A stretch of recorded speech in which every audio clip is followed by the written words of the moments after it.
If scheduling your online classes on Outschool is a major stressor for you, then you are not alone. Today, I'll share how I build my schedule as an online music teacher on Outschool. Make sure to stay until the end because I'll give 6 tips to get fully booked on Outschool.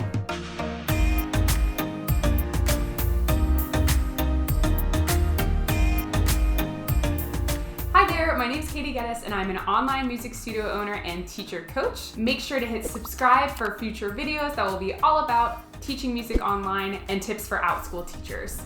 My first technique in building my schedule as an online music teacher on Outschool is to base my scheduling on my financial goals. What I mean by this is I usually start out with my financial goal, so how much I would like to make for the entire year. Then I do the math to figure out what that number would be like before taxes, because I do set aside about 30% of my income for taxes. And then that is the number that I need to make throughout the year. Then I take that number and I divide it by the number of months that I'm going to work.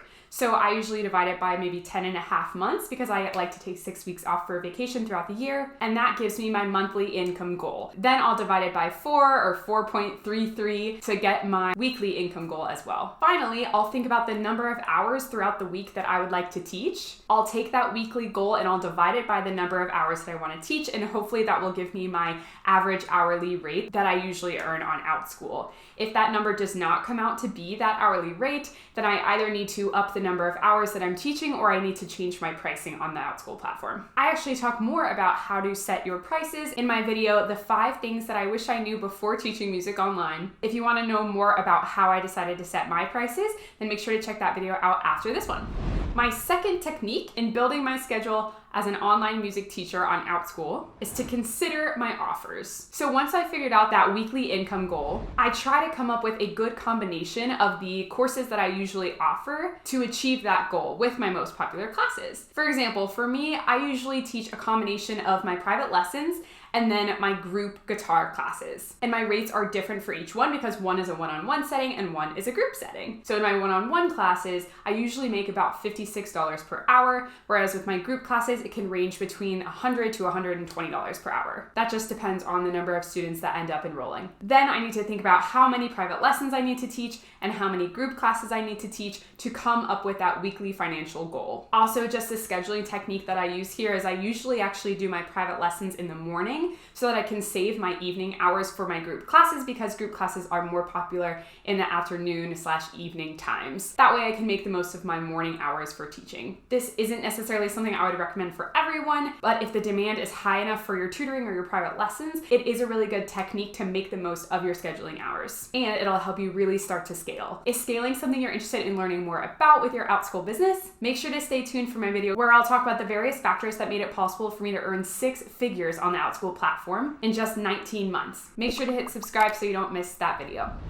My third technique for building my schedule as an online music teacher on Outschool is looking back at my past schedule to see what has gone well in the past, and some different trends that I can use in the future is always really, really helpful. I like to take note of what days were most popular for my classes, what times did the best, how many sections I was able to offer of each of my classes, what the re-enrollment rate usually is between my classes, because if I offer beginning guitar one semester, I need to know how many sections of intermediate I need to open the next semester. I also like to think about what did I like about the past semester? What did I not like? What would I like to change? Whenever I'm coming up with a new schedule for the semester, it's always a good time to reset and think about how I can improve my classes. For me, a big part of my schedule are my 10 to 12 week semester-long guitar classes. So my schedule usually runs from January to mid-March, then mid-March to the end of May. And then during June and July and August also, I do summer camps. And then usually in September, enrollments are a little bit lower. So we'll usually do a semester from October through end of November or early December for my last set of semester-long classes for the year. Do you have any trends that you've noticed from your past schedules that you want to implement in the future or that you would rather let go of? Definitely make sure to comment yours below so that you can help out other online teachers too.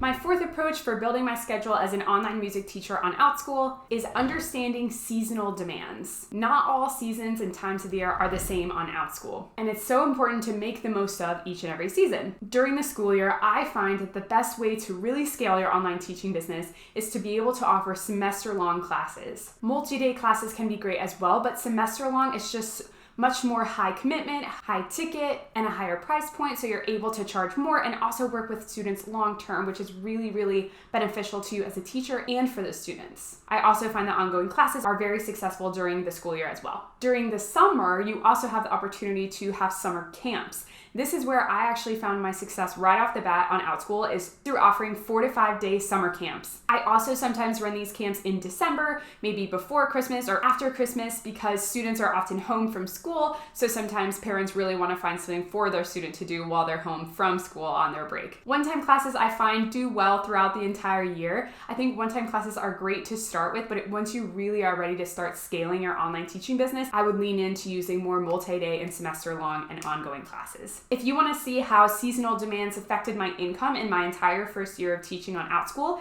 I actually have a video where I break down month to month that entire first year of my income. Make sure to check that video out after this one. And the fifth technique that I use when building my schedule as an online music teacher on Outschool is to schedule early.